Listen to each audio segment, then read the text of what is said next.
Okey, Assalamualaikum ya, salam sejahtera, salam kuasa ketiga. Seperti biasa ya, jika audio jelas boleh tolong maklumkan di ruang komen, share ramai-ramai dan sertai juga Telegram saya Regi Jesse Ritauddin ya. Baik, ada satu soalan menarik yang diajukan kepada saya oleh seorang penonton yang dah lama dengan saya. Dia berkata dalam banyak live saya membuat kritikan terhadap pembangkang dan dia setuju dengan kritikan saya. Tetapi dalam banyak kritikan tu dia kata saya tak ada petua kepada pembangkang bagaimana nak flip the election. Maksudnya bila pilihan raya umum ke-16 berlaku, dia boleh melakukan suatu perkara yang tidak melibatkan penjenamaan semula ataupun perubahan kepimpinan pembangkang, tetapi boleh kalih pilihan raya itu. Sebab dia sendiri setuju dan ramai yang mendengar saya setuju bahawa pembangkang dah lesu dan tidak bermaya dan dia tak ada kemampuan ubah kepimpinan sebab ego dan perangai pemimpin-pemimpin. Dia tidak ada kemampuan untuk menjenamakan semula. So atas belas kesian ada tak strategi? Of course ada. Of course ada. Banyak strategi kalau awak nak fikir di luar kotak. Kalau saya tak ditanya, saya tak akan sebut. Sebab I'm not tak mau sebut lah. Nanti kalau saya beri sebabnya, nanti ada orang terasa. Tapi bila orang tu bertanya, of course ada. Saya beri satu. Okay ya. Beberapa hari lepas saya membuat satu live. Dalam live itu saya menjelaskan bahawa sekarang ini sudah mula ada Cina yang tolak Pakatan Harapan. Ini terbukti menerusi boikot besar-besaran yang berlaku di dua pilihan raya kecil. Satu di kubu kuat, dikira kubu kuat PH, iaitu di kepala di mana? Di Pulau Pinang tu kan, pilihan raya kecil tu. Sungai Bakap lah.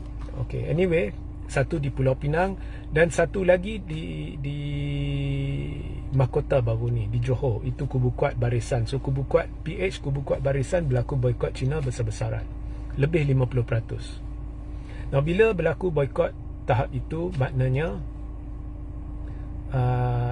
dalam Cina yang boikot ni ada yang mungkin merajuk atas isu-isu semasa, tetapi sudah ada satu jaluran pengundi Cina atas pagar.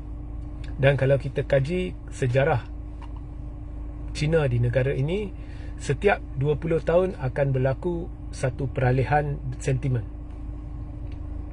Ya, peralihan sentimen. So peralihan sentimen sudah bermula. Dan kalau pilihan raya umum contohnya berlaku pada 2026 atau 2028, dah lebih kurang 20 tahun. Kalau 2028 dah 20 tahun semenjak tsunami pertama 2008. Kalau 2026, 18 tahun selepas tsunami. So peralihan tengah berlaku. Dan sebenarnya peralihan Cina bermula sebelum 2008. Ya, tapi itu saya cerita dalam live lain lah. So maknanya pada pilihan raya yang akan datang, untuk Pakatan kecapi 95% sokongan Cina tu, bagi saya mustahil. Okay, so akan ada Cina yang duduk atas pagar, duduk rumah. Ditambah pula dengan banyak penipuan dari sudut janji tidak ditepati. Ada yang mengejutkan ya, Cina dah lama dengan Anwar atas janji minyak akan turun. Tiba-tiba mereka dapati keadaan lebih teruk daripada zaman BN yang mereka menentang. Ya, tambah pula BN duduk ada dalam kerajaan selepas mereka bertungkus lumus sokong Anwar, dapatkan untuk jadikan Anwar Perdana Menteri. BN balik duduk dalam kerajaan bersama Anwar dan bersama-sama mereka naikkan harga minyak. So itu menjadi kejutan kepada sebahagian besar orang Cina. Ini berdasarkan perbualan saya di luar ya. Kemudian kalau dulu selepas PRU, bila Anwar kata nak kerjasama dengan UMNO sebab titah yang di Pertuan Agong, orang Cina saya nampak tutup sebelah mata. Tak apa, sebab nak buntuk kerajaan, nak jadikan Anwar PM. Mereka tutup sebelah mata. Mereka tak puas hati Zahid jadi timbalan Perdana Menteri setelah pemimpin-pemimpin PH dakwa ada bukti hitam putih yang mereka sendiri dedah Zahid kesalahan Zahid skandal LCS, tetapi mereka tutup sebelah mata. Mereka, bila saya bercakap dengan orang Cina, mereka tahu Anwar menunjukkan hipokrisi, cerita rasuah, tapi benda yang depan mata, bukan hanya dia tak buat apa, dia naikkan sebagai TPM. Okey, itu saya dah nampak lama dah. Tetapi bila jadi benda minyak tu, ia trigger balik. Okey, dalam terkejutnya mereka trigger balik. Bukan hanya dia tak tepati janji. Sekarang kita duduk bersama orang-orang yang didakwa perompak lah, pencuri lah, ya, sebab itu label-label yang diberi kepada pemimpin-pemimpin UMNO sebelum PRU 15. So semua ni, bila orang dah mula sanksi terhadap seorang pemimpin, benda-benda yang dulu mereka tutup mata, semuanya akan menimbulkan rasa tak puas hati. So all that is happening, ya, berlaku. Dan saya percaya jika selepas ini ada PRN ke, PRK ke di Semenanjung, ya, Sabah dan Sarawak berbeza sikit, so kita tak tahu. Saya rasa kita akan dapat, atau saya yakin, boikot Cina besar-besaran akan berlaku. Tetapi dalam live beberapa hari yang lepas, anda scroll ke bawah, anda boleh tahu, ya, anda tengok tajuk, anda boleh tahu. Saya beritahu, sekalipun pada PRU 16 50% Cina tak keluar mengundi, tetapi jumlah kerusi PH dengan BN dijangka tidak berubah. Kalau berubah pun naik 1-2 kerusi atau turun 1-2 kerusi. Dan Perikatan Nasional mungkin terjejas sedikit. Tapi lebih kurang rata-ratanya semuanya sama.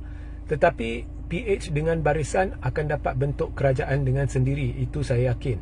Mungkin dapat 112 atau 113 kerusi, sekalipun 50% Cina boikot. Mengapa? Anda rujuk live tersebut, dan saya akan ulangnya dalam satu live yang lain. So perikatan tidak mampu membentuk kerajaan, ya. Okey, so mungkin dalam live lain saya akan jelaskan sekali lagi, atau kalau awak terpinga-pinga, awak scroll ke bawah dan rujuk, dan awak akan dapat tahulah daripada tajuk live mana yang harus dirujuk. Di situ saya dah jelaskan, ya, sekalipun berlaku boikot Cina besar-besaran 50%, tahap 50%, PH dengan BN jumlah kerusi dia akan sama. Kalau meningkat sikit atau turun sedikit, tapi dijangka meningkat sikit, mungkin 2-3 kerusi. Cuma jumlah kerusi PH akan menurun, jumlah kerusi barisan akan meningkat. Mengapa? Anda rujuk balik. Okey, kalau ada mereka yang tahu live mana yang saya maksudkan, boleh kongsi di ruang komen untuk orang lain. Okey, so perikatan ni dia tak akan bentuk kerajaan, dan perikatan tak ada kemampuan untuk tarik undi Cina kerana retorik yang sedang dilambung dimainkan oleh perikatan adalah salah, tidak kena pada tempat atau zaman. Perikatan, kepimpinan dia juga, strategi dan cara berfikir mereka sudah lapuk zaman dinosaur. Mereka tidak tahu menyantuni target mereka. Target mereka ialah pengundi atas pagar Melayu dan Cina, khususnya Cina, yang terdiri dari golongan intelek, termasuk Melayu. Dan golongan muda sekarang berbeza dari golongan muda zaman Muhyiddin, Hadi dan sebagainya. Mereka tidak terbawa-bawa dengan retorik Islam terancam, Melayu Islam.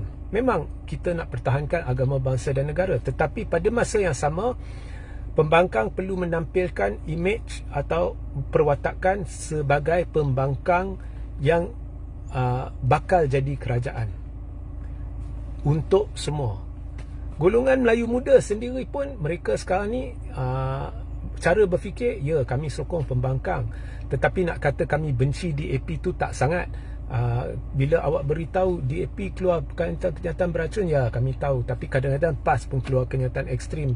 Mereka lebih berfikiran terbuka, mereka lebih nampak realiti semasa, ya kan? Mereka nampak masing-masing sedang menyerang satu sama lain, masing-masing sedang provok satu sama lain. So mereka tidak begitu terbawa-bawa dengan retorika, ya, retorika ekstrim mana-mana pihak. Mereka tahu kadang-kadang isu itu digembar-gemburkan walaupun ia tidak seteruk seperti yang dinyatakan. So basically pembangkang kepimpinan dia dah gagal. Penjenamaan semula harus dilakukan, tetapi ia tidak mungkin dilakukan. Pembangkang juga gagal memberitahu apakah dasar mereka, apakah pendekatan mereka. Kalau ini masalah saya serang dia, apakah penyelesaiannya, semuanya gagal. Bila tanya nak buat bajet bayangan, sekurang-kurangnya dari bajet bayangan itu, orang muda boleh nampak apakah visi, misi, di mana kelebihan pembangkang berbanding dengan kerajaan. Semua mereka bongkak, mereka beritahu bajet tu tunggu kami jadi kerajaan, seolah-olah kerajaan akan dianugerahkan kepada mereka oleh malaikat. Ya. So pembangkang gagal ya, saya beritahu. Kerajaan memang gagal, tetapi pembangkang gagal. Dan kerajaan ada benda-benda dia dah mula tunjukkan positif. Ada ya, ada. Dalam dia gagal, dia sudah menunjukkan perubahan sikit-sikit di sana sini. So orang muda perhati semua ni. Okay. So anyway, itu situasi semasa. So kalau kita menghala ke PRU 16 dengan situasi ini, PH akan terus berkuasa dengan Barisan Nasional. So boleh tak PN Perikatan flip the election, kalih benda tu seperti mana yang dilakukan dalam PRN 6 negeri? PRN 6 negeri dulu, sebelum PRN 6 negeri, 60% kerusi dipegang oleh Pakatan Campur Barisan, Perikatan hanya pegang 40% kerusi. Selepas PRN 6 negeri, Perikatan pegang 60% kerusi, PH Campur Barisan hanya pegang 40% kerusi. Bagaimana Perikatan boleh flip the election masa tu? Masa tu hanya 9 bulan selepas PRU 15, dan pada masa itu gelombang Melayu Islam besar. Tambah pula kejutan Melayu Islam yang percaya bahawa janji Anwar tidak akan kerjasama dengan kleptokrat. Bila mereka hampa, mereka pergi ke arah Perikatan. Dan kejutan Melayu yang sokong UMNO, apabila Zahid bersumpah demi Allah tidak akan kerjasama dengan Anwar dan DAP, kemudian kerjasama, mereka juga pergi ke Perikatan. Dan kemudian mereka nampak tidak ada kesungguhan untuk bebaskan Najib, walaupun ura-ura sebelum PRU 15 Najib akan dibebaskan, diampunkan. Itu pun menyebabkan penyokong-penyokong Najib semua beralih ke Perikatan Nasional. So penyokong Najib ni sebenarnya dia tumpang Perikatan Nasional. Kalau Najib bebas, Perikatan akan jatuh sikit. Okay. So anyway, kalau PRU 16 dan Najib kita anggap tidak dibebaskan, bagaimana boleh kalih election? Okay, so ini kalau Pakatan dengar, ia menjadi kelebihan buat Pakatan dan juga kelebihan buat Perikatan lah. So sama-sama dengar lah, ya. Mudah. Okay, satu janji utama yang sudah menjadi titik pedih buat orang Cina ialah apa? Isu minyak. You trust me on this, isu minyak. Diesel di lambung, RON 95 akan di lambung. Okay. So sebelum PRU 15 ada banyak ura-ura, Anwar atau PH berjanji akan turunkan minyak kepada RM1.8 ke, ada yang kata RM1.9 ke. Okey lah, kita katakan RM1.8 lah. Saya tak tahu actual figure kerana sentiasa berubah-ubah. Okay. Sekarang harga minyak dilambung ke harga, kononnya harga pasaran lah. Itu pun tanda soal. Kemudian RON 95 subsidi dikeluarkan dan bla bla bla, ya. Okey. Beberapa bulan sebelum dah tahu parlimen akan dibubarkan pada hari ini, so beberapa bulan, mungkin 2-3 bulan, kalau pembangkang start dengan deras, ya, beritahu kalau Anwar tak dapat lakukan, kami lakukan. Hari ini menang, esok harga minyak turun, ya. Harga minyak turun, tapi bukan turun kepada harga yang dijanjikan oleh PH, turun kepada harga sebelum dilambung. Maknanya kembalikan sistem bersubsidi, sokongan akan beralih. Sebab apa jua janji yang diberikan oleh Pakatan kurang senang dipercayai. So mereka belum lagi dengar janji-janji sebegini dari pembangkang.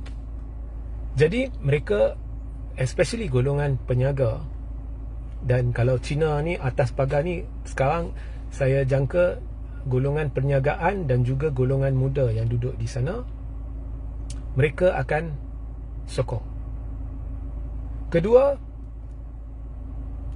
mereka janji nak hapuskan hutang. Kami janji hutang pendidikan. Kami janji kami akan beri diskaun banyak ini bagi hutang. Awak dapat sokongan. Kena diskaun besar lah, 60% ke 70% lah. Awak akan dapat sokongan. Satu-satulah. Maknanya pembangkang buka balik buku manifesto PH, modify itu manifesto dia.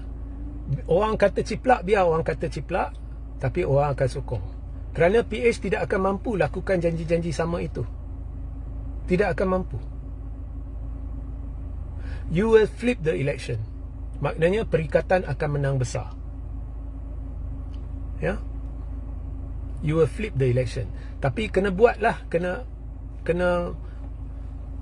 penuhi janjilah lepas pilihan raya. You will flip the election. Maknanya perikatan kena bincanglah sekarang. Adakah kita akan buat ke tidak? Kemudian DAP telah mengambil masa bertahun untuk takutkan menerusi retorik terhadap PAS. Now, saya setuju benda-benda tertentu. Kadang-kadang retorik PAS ekstrim dan kadang-kadang lebih-lebih. DAP sama ekstrim, kenyataan-kenyataan beracun. Dua-dualah. Tapi DAP ekstrim. DAP kadang-kadang dia keluar kenyataan beracun terhadap bersempadankan Islamofobia. Saya dah tunjuk satu-satu. Even dalam 2 tahun ini, tapi tak ada tindakan lah, of course. Ya, sebab pentas Anthony Locke sebagai contoh. Orang tu buat kenyataan beracun, tak ada tindakan. Tapi hari itu seorang pemimpin PAS di Perak juga buat kenyataan yang toksik. Ya, itu saya mengaku. Tapi ada siasatan.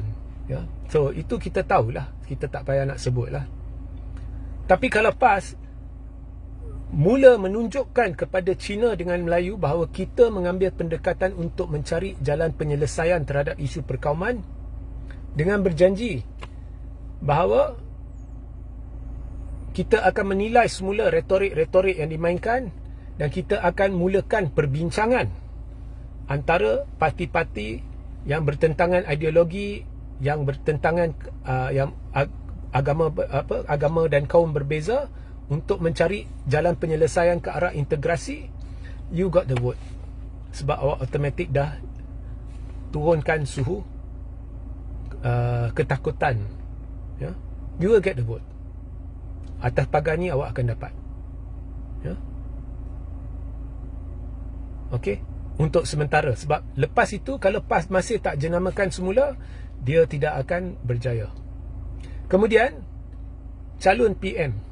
Kalau calon PM-nya Muhyiddin, automatik China takkan sokong. Itu you can trust me lah. Okay. You pergi luar, saya cabar pemimpin PAS, kau pergi luar sana cakap dengan orang Cina. You will not get the vote. Kalau ada sebut Muhyiddin is the calon PM, habis. China, dia nak tahu siapa calon PM kamu. Dia nak tahu. Sebab kalau dia tak tahu, dia akan undi Anwar atau duduk di rumah. Dia nak tahu. They must know who is your calon PM. Okay. Now, kalau Perikatan pandai, dia longgok bersama satu parti dari Sabah dan Sarawak ke dalam gabungan mereka. Contohnya Warisan ke mana ke, tak kisah, longgok satu parti. Dan pastikan calon utama dari parti itu menang pilihan raya. Jadikan calon itu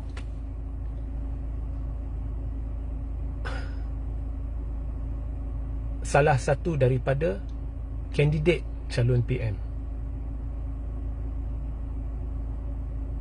Maknanya calon PM awak boleh ada lebih dari satu. Mungkin satu dari Semenanjung, satu dari Sabah dan Sarawak. Jangan terus bagi kat Sabah dan Sarawak, jangan terus bagi kat Semenanjung, salah satu. Dua-dua mesti boleh mampu diterima oleh Melayu dan bukan Melayu. Awak memang menang besar. Pakatan Harapan, kelemahan terbesar dia adalah kejayaan terbesar dia, iaitu janji manifesto. Sebab dia tidak boleh lagi bergantung kepada janji. Awak tengok ya, semua PRK, sebenarnya kalau awak tengok semua PRK dan PRN selepas PRU15, prestasi pakatan menurunlah sedikit. Kalau PRN 6 negeri memang menurun teruk lah, tapi PRK pun antara menurun dengan tak ubah, tapi dia tak akan naik. Begitu juga UMNO, dia tak berubah. Dulu menurun, sekarang tak ubah. Sebab dia masing-masing dah maksima. PH campur barisan dah maksima Melayu dia lebih kurang 20 hingga 22%. Perikatan dah maksima Melayu dia lebih kurang 78 hingga 80%. Tak ubah. Dah tepu dah dua-dua. Untuk kalih, kitab dia adalah buku manifesto PH. Itu kitab bagaimana nak kalih the election. Semua janji-janji dalam pilihan raya, you tengok kerajaan janji ni, pembangunan sini, pembangunan situ. Ada tak meningkat sokongan terhadap PH? Tak ada. Ada tak meningkat sokongan terhadap barisan? Tak ada.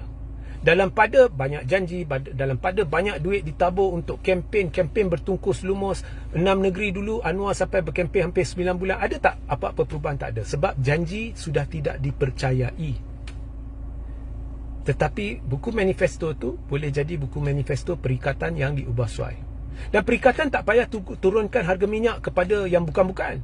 Cuma kepada sebelum subsidi ditarik, awak berhujah macam mana pun pakatan, subsidi perlu macam ni sebab ia untuk kebaikan, untuk masa depan. Maybe you are telling the truth. Maybe apa yang awak katakan tu benar. Ini untuk masa depan, untuk kejayaan negara, bla bla bla bla, sampai berbuih pula awak boleh jelaskan kepada rakyat.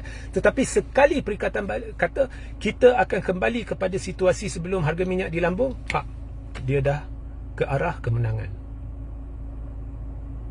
Tiba-tiba kalau pakatan, oh ya ke, okey kita ghostan balik lah, kita pun tak, orang tak akan terima dah. Maknanya dia berada dalam kedudukan yang bahaya. Nah, boleh tak pakatan keluar dari kedudukan bahaya? Boleh. Itu lagi satu live lah, kalau orang tanya. Kalau orang tak tanya, saya tak akan sebut. Setiapnya ada penyelesaian, baik bagi pakatan, baik bagi perikatan. Cuma perlu berfikir di luar kotak, ya. Tetapi jika perikatan membuat janji-janji itu, kemudian dia tidak penuhi, dia akan dengan cepat tumbang, atau itu menjadi pilihan raya terakhir mereka boleh duduk dalam kerajaan. Selepas dah menang, mereka kena jenamakan diri semula. Itu cerita lain lah, ya. So okay, pukul 2 ni ada live menarik, ya. So ini saya kongsikan sedikit bagaimana, ya, you can flip the election. Okay, sehingga kita berjumpa di lain masa. Assalamualaikum, salam sejahtera, salam kuasa ketiga.